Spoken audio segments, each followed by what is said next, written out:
Hola a todos, profesor y compañeros, mi nombre es Wilker Tarazona y voy a hablarles sobre la teoría general del proceso. En primer lugar, ¿qué es un proceso? Este es una serie de actos que se desenvuelven progresivamente con el objetivo de resolver mediante juicio de la autoridad el conflicto sometido a su decisión. Según la doctrina, el proceso y el procedimiento son cosas distintas a pesar de que se les utilice como sinónimos, pues el procedimiento es la parte exterior del fenómeno procesal, es el conjunto de reglas que regulan el proceso, mientras que el proceso es el conjunto de actos procesales tendentes a lograr una sentencia definitiva. El proceso se caracteriza por su fin, que es solucionar el conflicto mediante una sentencia que adquiere autoridad de cosa juzgada. Todo proceso requiere para su desarrollo un procedimiento, pero no todo procedimiento es un proceso. Cabe resaltar que en el curso de un mismo proceso, en distintas fases, se puede cambiar de procedimiento. El proceso se caracteriza también por su finalidad jurisdiccional de componer litigio. Las formas procesales. Estos son requisitos que deben cumplirse en la realización de los actos que componen el proceso. Estos requisitos son objetados por quienes sostienen el criterio de la libertad de las formas procesales, y quienes se oponen a él sostienen que la posibilidad de realizar los actos del proceso sin cumplir el complejo grupo de requisitos establecidos en la ley procesal. Mientras que los partidarios del sistema de la legalidad de formas, quienes sustentan la conveniencia de realizar actos procesales con los requisitos legales, ya que sólo así se cumple con la certeza que debe rodear al proceso para un mejor desempeño de la función del juez. Y en el sistema que rigen nuestras leyes procesales es el de la legalidad. La libertad solo es permitida en los casos en que excepcionalmente la ley no establece la forma del acto. El principio de la legalidad de las formas lo recoge el Código de Procedimiento Civil en el artículo 7, donde se establece que los actos procesales se realizarán en la forma precisa en el conflicto. La oralidad y la escritura. En nuestro proceso civil, al igual que el penal y el procedimiento contencioso administrativo, ha sido tradicionalmente escrito, porque la escritura domina prácticamente la totalidad de los actos tanto de las partes como del tribunal, y es así como la ley dispone que las partes hacen sus solicitudes mediante diligencias escritas o mediante escritos, ambos presentados al secretario del tribunal. De allí que, como una especie de ensayo, el artículo 859 del Código de Procedimiento Civil previó el procedimiento oral para las causas cuyo interés no exceda de 250.000 bolívares, y siempre que se den alguno de los siguientes supuestos: que se trate de causas que versen sobre los derechos de crédito u obligaciones patrimoniales, que no tengan previsto un procedimiento contencioso especial, que se trate de un asunto contencioso del trabajo que no corresponde a la conciliación o al arbitraje, que se trate de una demanda por accidente de trabajo, que se trate de una demanda de tránsito, o que se trate de una causa que por disposición de la ley o por convenio de los particulares deba tramitarse conforme al procedimiento oral. Sin embargo, esta última previsión no se realiza porque en el Código de Procedimiento Civil, en el artículo 880, se facultó al Ejecutivo Nacional para determinar mediante resolución, es decir, de decreto, un Consejo de Ministros las circunscripciones judiciales y los tribunales donde debe llevar a cabo el procedimiento oral. Y resulta que hasta la fecha el Ejecutivo no ha dicho nada respecto a esto. También cabe destacar que el llamado procedimiento oral en realidad ha sido acogido con cautela porque tanto las demandas como la contestación se hacen por escrito. Se le llama oral porque el acto central es una audiencia o debate oral.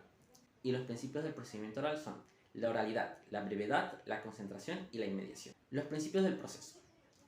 Están el principio de concentración, es decir, que se realizan los actos en una audiencia única; el principio de fraccionamiento, que son los distintos actos procesales que se realizan en intervalos más o menos prolongados; el principio de mediación e inmediación, que rige cuando todos los alegatos o pruebas se realizan con la intervención del mismo juez que debe sentenciar, de allí que no se le permite al juez comisionar; el principio dispositivo, que está consagrado en el artículo 11, 12 y 254 del Código de Procedimiento Civil, y trata sobre que los jueces deben sentenciar conforme a lo alegado y probado. Principio inquisitorio. Este es el que rige en los casos en que las partes no tienen la libre disponibilidad de la relación jurídica. El principio de contradicción.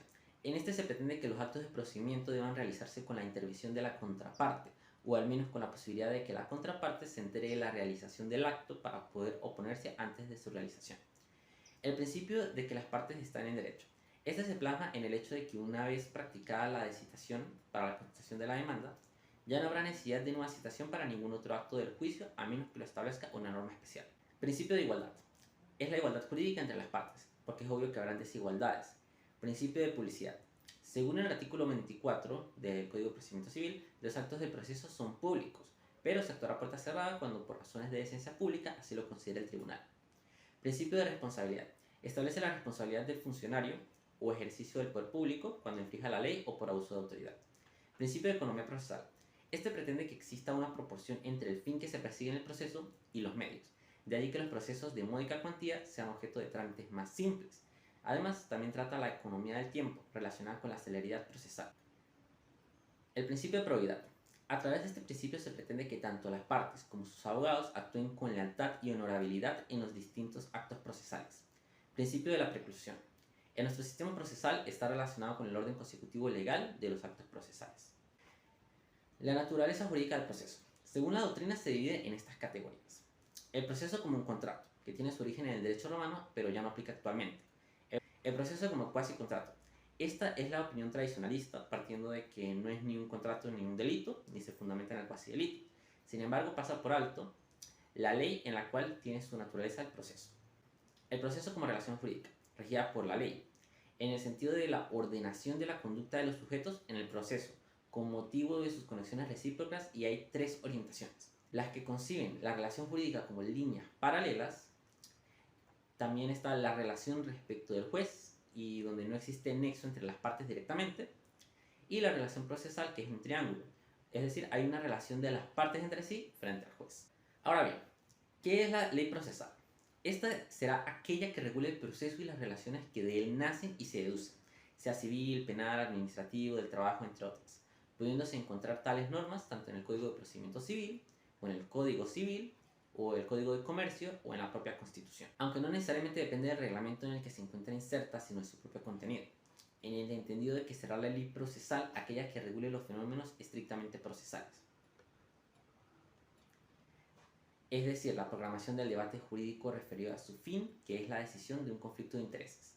También cabe destacar que las normas de carácter probatorio son de carácter procesal y son consideradas como tal si el legislador estableció una norma de carácter probatorio con la finalidad de asegurar un mejor resultado en el proceso. Las normas procesales pueden ser de dos maneras: dispositivas, que son aquellas cuya observancia puede ser válidamente eludida por las partes, es decir, que no son obligatorias y pueden pasar de ellas; y las impositivas o absolutas, que son aquellas cuyo cumplimiento es obligatorio, las partes no pueden relajarlas por convenios.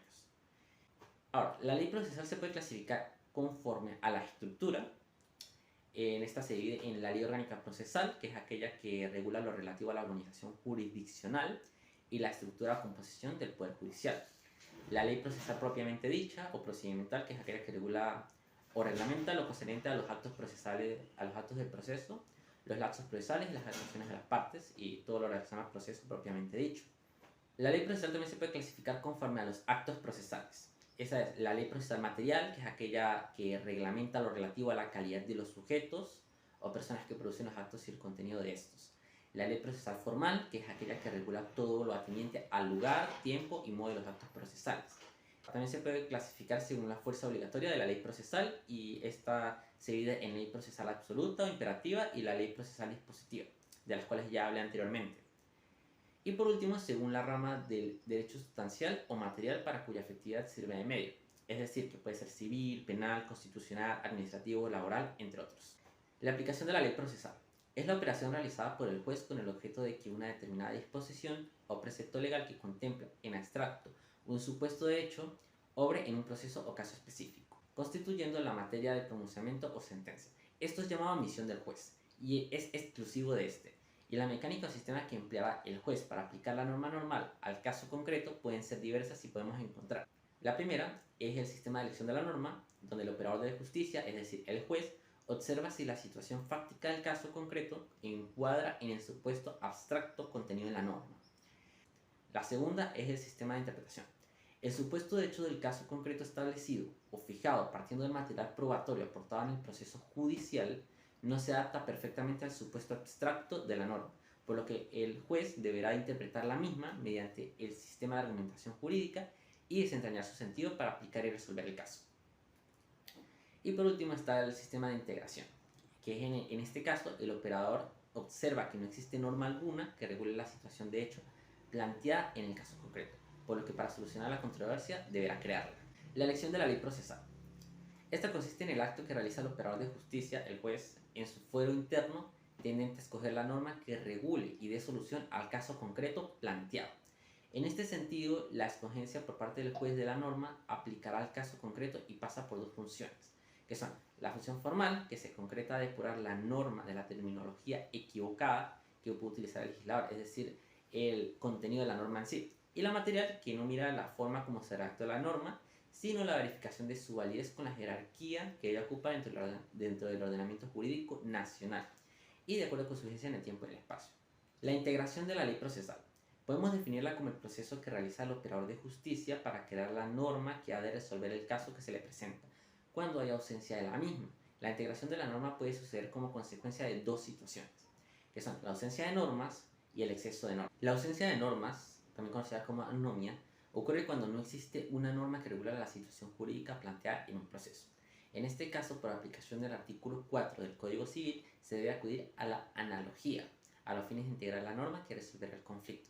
Y de no existir la misma, deberá acudir a los principios generales del derecho. Y también se permite que la integración se haga mediante la creación propiamente dicha, es decir, mediante la creación por parte del juez de la norma que resolverá el caso concreto. Ahora, el exceso de normas, también conocido como hipertrofia, se produce cuando hay varias disposiciones legales que regulen un mismo asunto y son contradictorias o incompatibles. Actuación de la ley procesal. Esto consiste en que lo previsto de manera general o abstracta en la ley procesal tenga vigencia u obre en un caso concreto. La actuación de la ley procesal es el último paso que debe realizar el juez para que ésta se surta efectos en el proceso. De esta manera, el juez, cuando va a resolver el problema que se plantea primeramente, debe seleccionar o elegir la norma a aplicar, tomando en consideración la jerárquica, el tiempo y el espacio de la misma, y posteriormente debe interpretarla y luego aplicarla al caso concreto, siendo este el sistema como debe aplicarse la ley en el proceso. Ahora, por otro lado, está la competencia. ¿Qué es la competencia? Esta es la aptitud del juez para ejercer su jurisdicción en un caso determinado. Las atribuciones, facultades y deberes que la ley le asigna al juez vienen a ser la medida de la función jurisdiccional, y en este sentido podemos afirmar que la competencia es la medida de la jurisdicción que ejerce un juez de acuerdo a la materia, el valor, el territorio y la conexión o continencia, accesoriedad y dispendencia de la causa. Clasificación de la competencia. Esta se puede clasificar según la razón de territorio. En este supuesto, el juez solo puede ejercer su función jurisdiccional dentro de un determinado territorio, que se denomina circunscripción judicial. La competencia por materia se toma en cuenta la naturaleza de la relación jurídica objeto de la controversia y con fundamento en esa naturaleza determina el conocimiento de la causa. Y por último, la competencia por cuantía. Según el valor de la demanda se reparte el asunto entre los jueces. Este criterio permite que un determinado grupo de jueces conozcan el litigio y de allí la importancia de saber cómo determinar el valor de la demanda. Fueros de competencia. Según WASP, el fuero es la relación territorial que liga a uno de los elementos de la pretensión con la circunscripción de cada órgano jurisdiccional y es considerado por la ley como causa determinante de la competencia. Está el fuero general, que son las pretensiones personales o reales de bienes muebles y se ligan con el domicilio del demandado. El fuero real, que son las pretensiones reales sobre inmuebles que se ligan al lugar del bien inmueble. Fuero contractual, aquel que liga a la pretensión con el lugar de ejecución o celebración del contrato o con el lugar indicado en el contrato. Normalmente es el domicilio convencional. Y por último, el fuero concurrente. Este se atribuye a varios tribunales la competencia en forma sucesiva y coadyuvante para que el actor elija. Los factores de modificación de la competencia son la accesoriedad, la conexión, la litispendencia y la continencia. La falta de jurisdicción y competencia. La regulación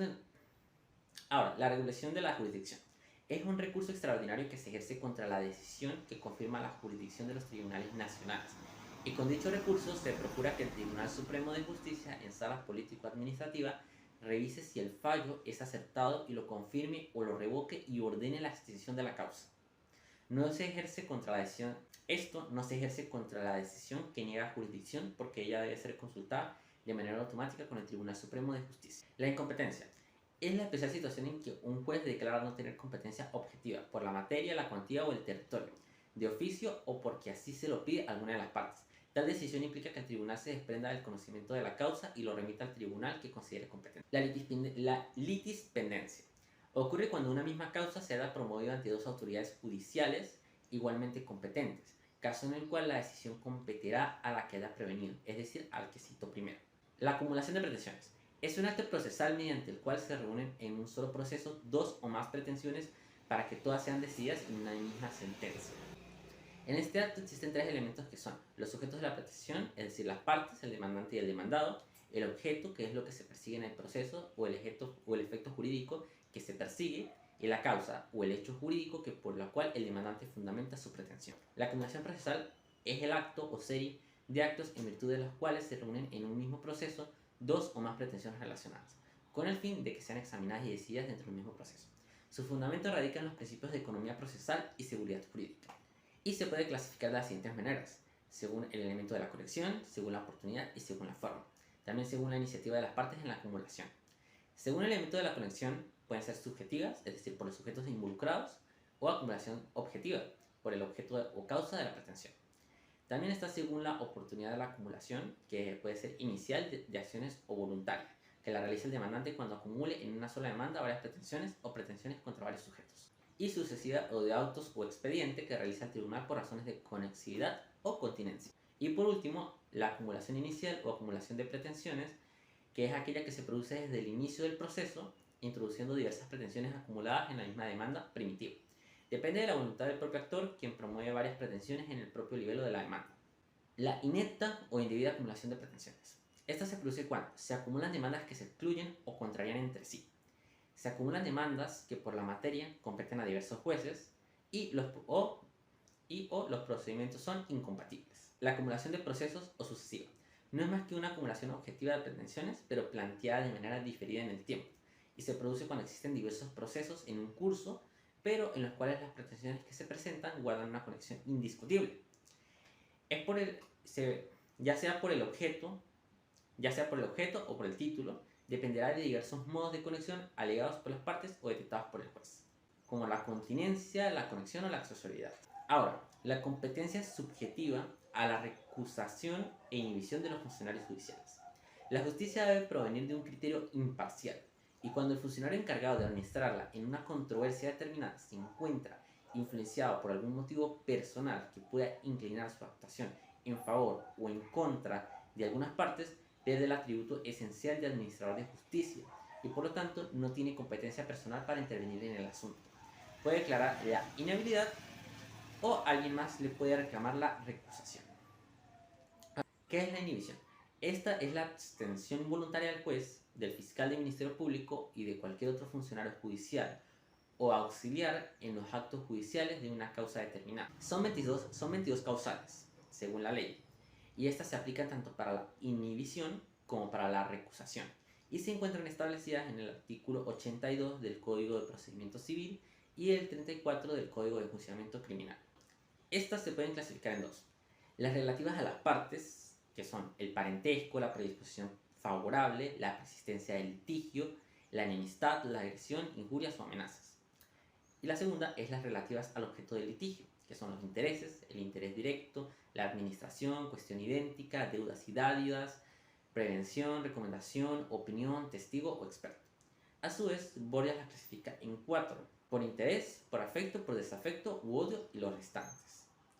Desde el momento en que conozcan la existencia de la causa. Ahora, los funcionarios, desde el momento en que conozcan la existencia de la causal, deben presentar la inhibición. Esta se da mediante un acta donde el funcionario debe expresar las razones y hechos que sean motivos del impedimento y la parte a quien afecta el impedimento. El allanamiento. Este es un término que tiene varias acepciones, pero en este caso y en esta materia se aplica al previsto en el artículo 85 del Código de Procedimiento Civil, que es el allanamiento, equivale a que la parte a quien afecta el impedimento del funcionario o la causal de ese equilibrio de la imparcialidad del funcionario o el hecho causante de la parcialidad manifieste su voluntad para que continúe conociendo el inhibido. Por otra parte, si el funcionario no se inhibe conociendo la causal, puede ser multado por hasta 1000 bolívares y puede ser amonestado según el artículo 84 del Código de Procedimiento Civil. ¿Qué es la recusación? En esta se pretende que un funcionario judicial no siga conociendo una controversia por estar en curso en una causal legal invocada por la parte. Esta obsesión es forzada, a diferencia de la inhibición, y es causada por la iniciativa de las partes. La recusación la pueden realizar las partes o sus apoderados y no se requiere facultad expresa en el poder para recusar. Y como dije, puede ser el fiscal, el acusador o apoderado y el reo o su defensor. Se pueden recusar a los mismos funcionarios que se pueden inhibir. Y en materia civil y contencioso administrativo, la oportunidad de recusar es antes de contestar la demanda. La forma de la recusación en materia civil no se puede proponer mediante escrito. Debe proponerse mediante diligencia ante el juez en horas de despacho del tribunal. La recusación criminosa consiste en imputarle un hecho deshonroso, ofensivo o falso al funcionario y se puede sancionar con ciertas multas monetarias. Ahora, sobre el secretario del alguacil. El secretario judicial es un órgano auxiliar del juez con quien colabora en los actos de reglamentación del proceso, es decir, aquellos actos que hacen el desenvolvimiento y dirección del proceso, contribuyendo a la acumulación de elementos de juicio que han de servir de base a la decisión final. Y sus funciones son dirigir la secretaría, autorizar con su firma los actos del tribunal, autorizar las solicitudes que por diligencia hagan las partes, autorizar los testimonios y copias certificadas que soliciten los interesados, recibir los documentos y escritos que presenten las partes, conservar los códigos y leyes vigentes para el uso del tribunal, asistir a las audiencias del tribunal y autorizar con su firma todos los actos, llevar con toda claridad y exactitud el libro de diario del tribunal, entre otros. Son atribuciones y deberes de los alguaciles, lo establecido en el artículo 115 al 117 del Código de Procedimiento Civil. Y son ejecutar las órdenes que en uso de sus atribuciones les comuniquen los jueces y secretarios. Y particularmente hacen las citaciones y notificaciones, entre otros. Por otra parte, la finalidad del tribunal con asociados es decidir la controversia. Una vez dictada la sentencia, cesa en sus funciones, se agota la función jurisdiccional de estos jueces.